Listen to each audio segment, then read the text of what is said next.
সকাল থেকে যখন নির্বাচন শুরু হয় তখন থেকে আমাদের এখানে সুন্দর একটি পরিবেশ ছিল, কিন্তু যখন শিক্ষার্থীরা প্রবেশ করতে শুরু করে তখন থেকে আমাদের ছাত্রদলের ভাইরা তারা ক্যাম্পাস মেইন গেটের সামনে ধাক্কাধাক্কি শুরু করে।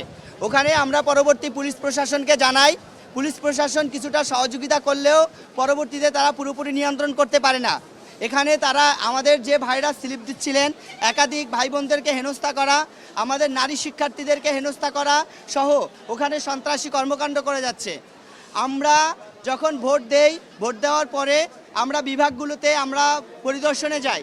এখানে গিয়ে দেখি আমাদের ফিজিক্স ডিপার্টমেন্টে এখানে যে ছাত্র দলের পোলিং এজেন্ট ছিল, সে শিক্ষার্থীদেরকে ম্যানিপুলেট করছে ভোট দেওয়ার জন্য। এমনকি আমাদের নারী শিক্ষার্থীদের কাছ থেকে যে ভোটের যে চিরকুট ছিল আমাদের শিবির প্যানেলের, এটা পর্যন্ত তারা কেড়ে নিচ্ছে। আমাদের একই ধরনের কর্মকাণ্ড ঘটেছে অন্যান্য বিভাগগুলোতেও। আমরা যখন দর্শন বিভাগে যাওয়ার পরে আমরা দেখতে পাই ওখানে ছাত্রদলের যে প্যানেলিস্টরা আছে, যে এজেন্টরা, তারা তাদের প্যানেল পরিচিতি বই আকারে প্রকাশ করে অন্যান্য কেন্দ্রগুলোর মতো এখানে নিয়ে বসে আছে। আমাদের যে এজেন্ট ছিল সে তাদেরকে বাধা দেয়। ছাত্রদল একই ধরনের কর্মকাণ্ড করে যাচ্ছে।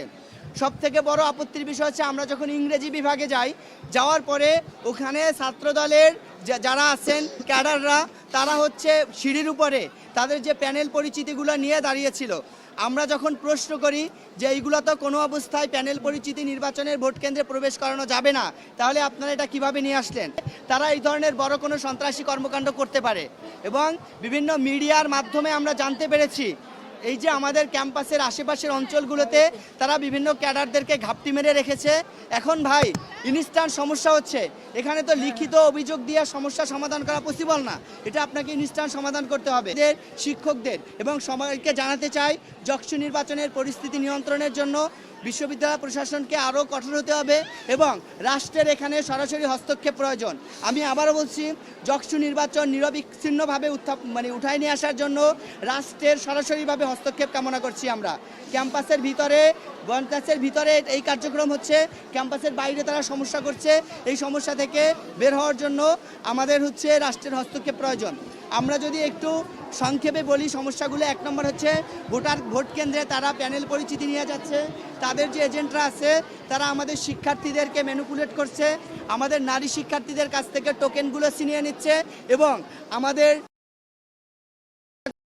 গেটের সামনে তারা ব্যাপক পরিমাণে করছে। এই বিষয়গুলো আমরা জানানোর জন্য আপনাদেরকে ডেকেছিলাম। এখানে উপস্থিত হওয়ার জন্য আপনাদের সবাইকে ধন্যবাদ জানাই।